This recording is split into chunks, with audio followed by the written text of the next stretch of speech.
pansakali. Ayan na ang SVD Farm. Ano pala siya, no? Halos katabi ng Pink Sisters. Guys, eto na kami. Ito pala ang Pink Sisters. Ayan yung entrance niya, oh. Ito lang pala yung SVD Farm, no? Nagpupunta akong Pink Sisters, hindi namin alam na ito na pala yun. Ayan, no? Yan. Okay. We're here na sa SVD Farm. Ang ganda pala dito. Oh, ang gandang pasyalan. May mga kainan na ganitong style. Ayan, no? Yung ganito. Ganito ang mga kainan nila. Ganyan ang style ng kainan. Ang ganda. Ang sarap dito. Diba? Ang ganda. Naiiba siya. Parang somewhere na pwedeng puntahan na hindi kalayuan pero maganda. Dito lang to sa Tagaytay. SVD Farm sa Tagaytay.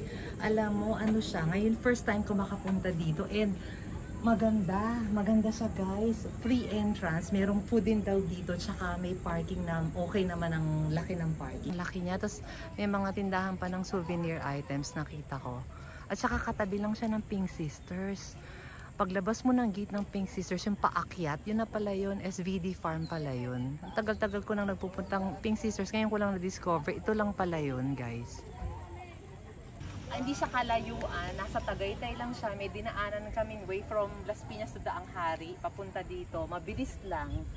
Kaya lang, medyo maraming paikot-ikot. Kasi iniwasan ko ang SLEX. Gusto namin yung ano lang, yung parang bayan-bayanan. Gusto ko makita yung mga daan. Kaya medyo nagtagal kami. Pero kung tutuusin, SLEX madali lang siyang puntahan.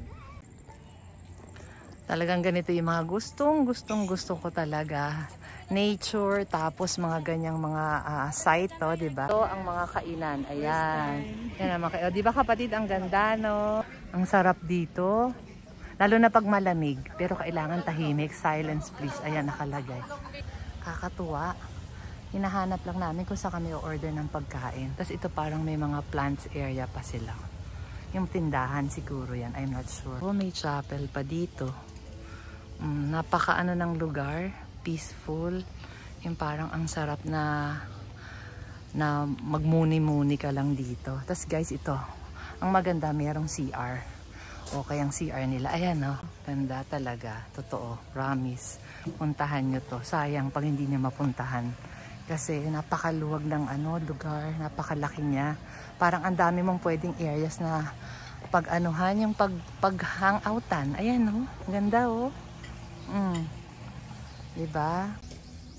Ito guys, so meron silang parang halamanan area. Yung mga gino-grow nila na plants. Ayan. Diba? Kompleto dito pala. Kakatuwa naman. Oh, binibenta kaya to? Mukhang binibenta to. Virgin of the Grotto. Dito ako nag-order dyan. Ayan, pinaprepare na nila yung food. Pupunta ako ngayon doon sa place muna namin. Hi, Mob! Hello! Hinihintay lang namin hinihintay lang namin yung food namin. First time here, maganda pala siya. Yeah. Nandito kami ni Mob. Mob, di ba okay siya, Mob? Ano? Yes. Ano siya, maganda. Tapos may pagkain na, free entrance. May parking naman, di ba? Pero bawal magdala ng outside food, ha guys. Dito kayo kakain at saka make sure may dala kayong cash kasi wala silang credit card, wala ring GCash. Cash lang talaga. Buti na lang may cash naman ako sa araw na to. Yes. Diba? May cash ako ngayon, guys. Buti na lang. Walang entrance. Oh, at least walang entrance. At saka maganda siya eh. Lalo na siguro kung malamig, ano. Pero hindi naman ganun kainit. Okay din naman. Kaya lang siguro lalo na paghapon mas maganda. Diba? Ano? Ayan siya, oh. SVD Farm. Tapos ito kami, nakaupo kami dito sa parang kubo-kubo nila. Oh, Mob, anong masasabi mo? Maganda siya, guys. Kasi may food dito. Pwede kang umorder. Umorder ako ng langgunisa. Si Moby umorder ng pasta. Lasagna. Tapos si Mika umorder ng pizza. Tsaka frap. Buti na lang may dala akong cash, guys. Kasi wala sila dito credit card. Wala ring GCash. Kaya pag nagpunta kayo dito, siguraduhin nyo may dala kayong cash. Maganda dito, guys, kasi una-una walang entrance. Saka maganda kasi yung presko, yung mga kainan, kubo-kubo. Oo, kubo-kubo. Tsaka ang luwang niya. Sobrang luwag, ano? Free entrance. Para maiba naman yung maiba ano. naman. Siguro lang na paghapon, ano, ang sarap dito. Free entrance na, may parking, may pagkain. Tapos parang ano, kaya lang, huwag ka lang masyadong maingay. Kailangan dito katahimikan. Yun lang guys. Pag medyo maingay, huwag kayong pupunta dito. Hindi pwede dito ang maingay. Diba, kapatid? Yes. Yun lang. Yun lang ang no-no. Kaya Huwag kami, maingay. Kaya kami, pigil na pigil ang aming damdamin. Kasi meron kaming meron kaming saway. taga-pigil. May kontrabando. Waiting pa rin sa pagkain, guys. Siguro mga 15 minutes daw ang waiting. Kasi medyo marami sila ngayong customers. Friday kasi, no kapatid? Medyo may tao ngayon dito kasi Friday. Mamaya, from SVD Farm, silip lang kami dun sa may souvenir shop. And then, may pupuntahan kaming isang rancho. Titignan namin kung ano yun. Merong Rancho Aguinaldo. Kamag-anak ni kapatid yung may-ari. Oh guys, tingnan nyo ang taray. Meron pa silang ganito. Sabi, this is a fly repellent device. Tama ba? This is not a toy. Hindi ko mabasa. Wala akong salamin. Teka, magdadasal pala guys. Wait lang ha. Magdadasal muna.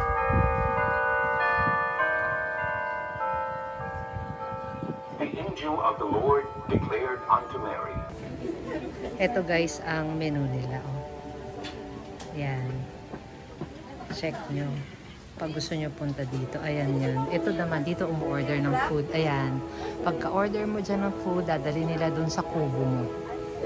Wala silang GCash guys, wala rin credit card. So, cash lang talaga. Yan. Ito, ma-schedule nila. Ang healthy ng halaman dito guys. Ang ganda-gandang tingnan. Ang galing ng nag-aalaga ng mga halaman nila. Talagang sobra. Ang ganda-ganda ng kapaligiran.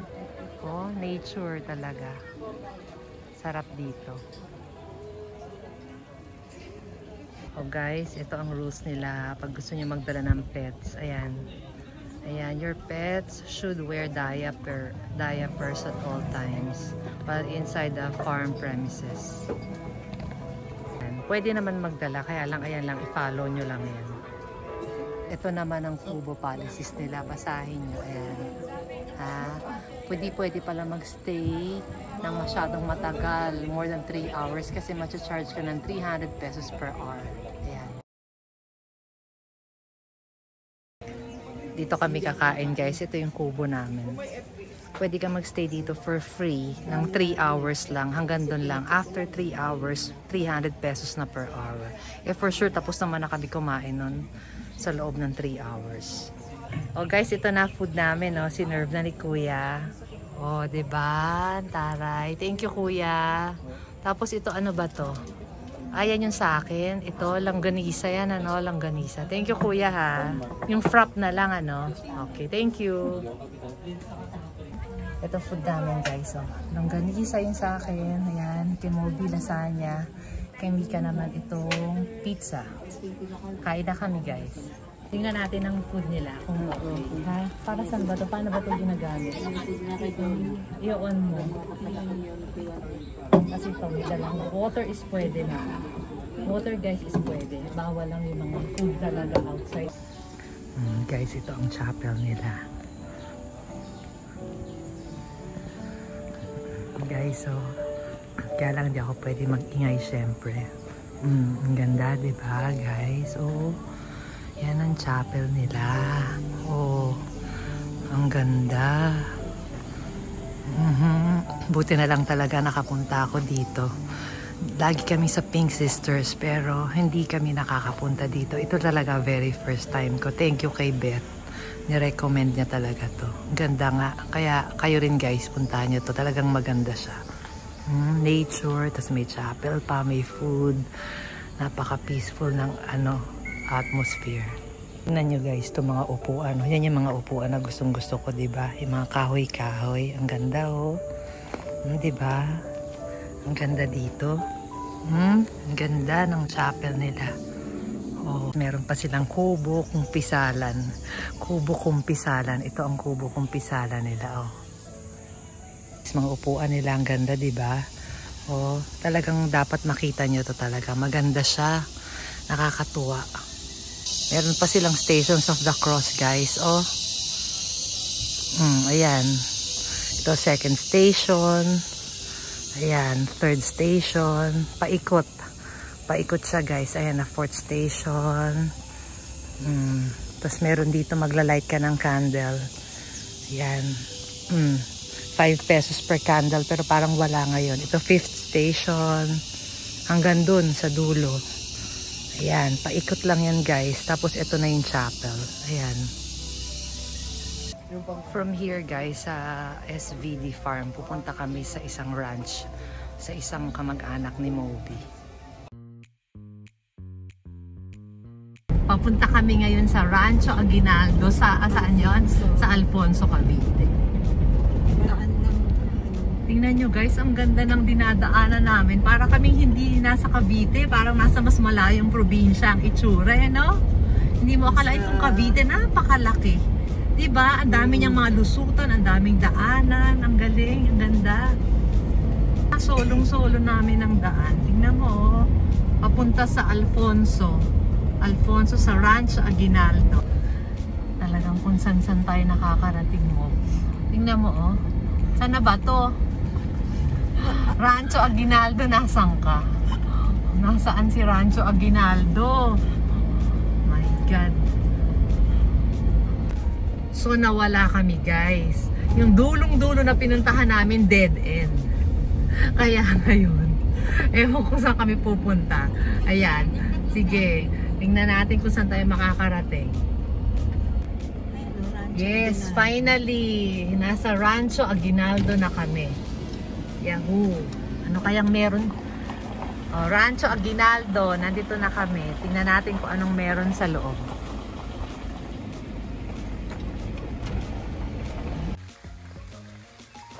Guys, tingnan nyo, oh, nandito kami sa Rancho Aguinaldo sa Alfonso, Cavite. Itong area pala na to, pwede siyang pinaparent nila for events. Pwedeng mga weddings, yung mga, basta any event, saka yung mga sa company, ano, mga halimbawa team building. Dito, pwedeng rentahin tong buong place na to.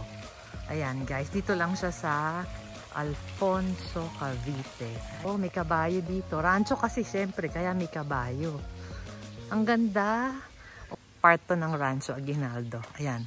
Pwede raw to for weddings, tsaka mga events ng companies, yung mga team building, basta kung ano mang meron sa isang kumpanya na mga events, pwedeng gawin dito.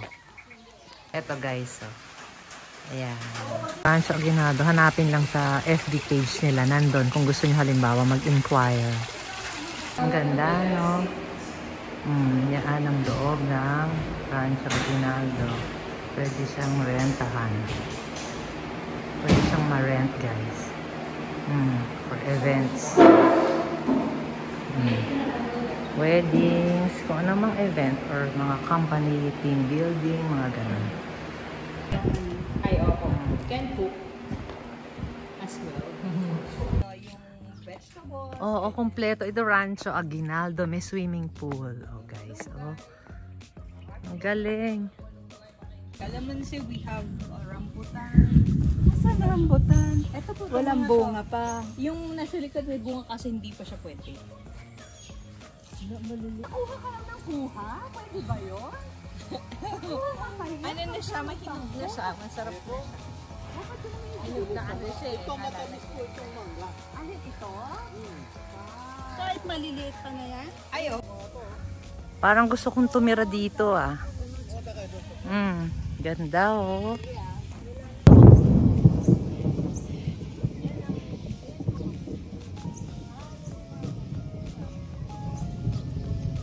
Bebe, pinifeel ko kunyari, asendera ako.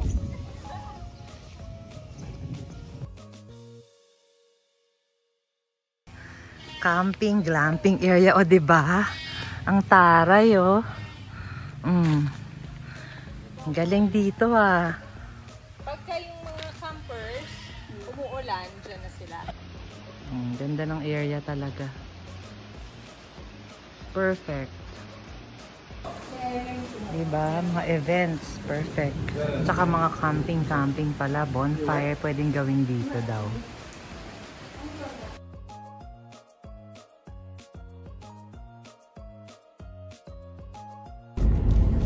Pauwi na kami ni Moby. Yay! Galing kami sa SVD Farm. Tapos nagpunta kami dun sa kamag-anak na Ranch Aguinaldo ni Moby. Na ang ganda. Okay, guys. Ang lawak-lawak. Lahat ng activities pwede dun. Pwede events, pwede lahat. Pwedeng ano yung mga ano yon, sabi company team building, pwede mag-reception ng wedding, pwede mag-camping camping ba? O ganon. Ang dami. Ang daming pwedeng gawin. Okay guys ha. Bye-bye. Thank you for watching guys.